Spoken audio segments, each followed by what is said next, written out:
Pak Timbul, bagaimana menjaga supaya kebijakan membuktikan tunggakan ini tuh tidak justru malah menimbulkan modal hazard yang baru gitu kayak tadi disampaikan oleh teman-teman warganet gitu. Ya, jadi memang kan tadi menyasar kepada yang ability to pay-nya rendah. Kalau memang dia nggak mampu, daftarkan ke PBI. Ya, konsekuensi kelebihan dari kuota ya harus. Sebenarnya Perpres 36 2023 tuh pemerintah menyantumkan angka 113 juta orang. Yang sekarang kan masih 96,8. Nah, konsekuensi penambahan anggaran iya. Kalau memang dia tidak mampu, miskin dan tidak mampu. Nah, bagi yang willingness to pay, nah tadi nih, satu, memang harus ditingkatkan pelayanan. Bagi rumah sakit yang melakukan fraud, yang melanggar hak pasien, itu harus ditertibkan. Kemudian, tadi, walaupun dia tetap nggak mau bayar, nggak mau ikut dan sebagainya, PP 86. Ya, artinya apa? Kita kan punya regulasi. Ini regulasi ya, kalau menurut saya di regulasi di Indonesia yang nggak pernah dijalan itu yang ini. Baru kemarin-kemarin aja tuh. Padahal dari 2013 itu ada. Maksud saya gini, kalau enggak, ya dihapus aja. Mau jujurnya gitu, Bro. Tapi ini kan nggak dijalankan. Nah, dampak tidak dijalankannya itu tadi. Orang-orang kaya yang harusnya bergotong royong, dia nggak mau. Dia bilang sanksinya nggak ada kok. Saya punya asuransi, saya mau pakai asuransi aja. Nah, tapi kan Anda juga harus melihat bahwa konsepsi gotong royong itu yang menolong temen gitu loh. Menolong saudara, menolong tetangga gitu. Nah, jadi tadi pemutihan itu tidak selesai hanya di pemutihan.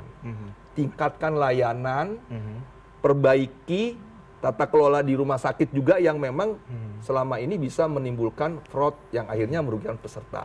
Kemudian tadi sampai PP 86 2013. Nah, kembali persoalannya kan adalah tadi jangan sampai juga hanya yang ini PBI yang 40 juta tuh harus dipikirkan.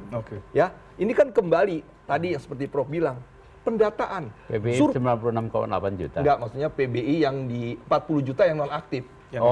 Itu yang harus Pemda itu. Yang harus dikembalikan. Jadi gini, survei kesehatan Indonesia yang dikeluarkan Kemenkes 2024 itu kan menyatakan PBI itu penghuninya 35% itu pekerja pegawai swasta, pegawai Pak Prof. Ya makanya itu PBI. Itu artinya apa? Betul. Yang harusnya tidak benar. Artinya yang harusnya orang miskin dan tidak mampu yang masuk, ternyata orang-orang yang punya upah. Kan ini nggak adil, sehingga orang yang mau masuk karena terbatasnya kuota dia tersandra, nggak masuk-masuk. Nah, ini kan ketidakadilan. Nah, jadi pemerintah Kemensos yang diamanatkan PP 76 2015 meng-cleansing data, sejujur-jujur dong, cleansingnya objektif.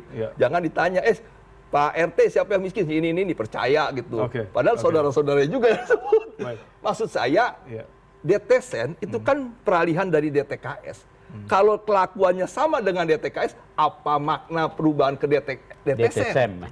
Data Tunggal Sosial Ekonomi Nasional kan cita-cita katanya untuk memperbaiki data. Tapi kalau nggak juga berubah, ya percuma kita kan gitu.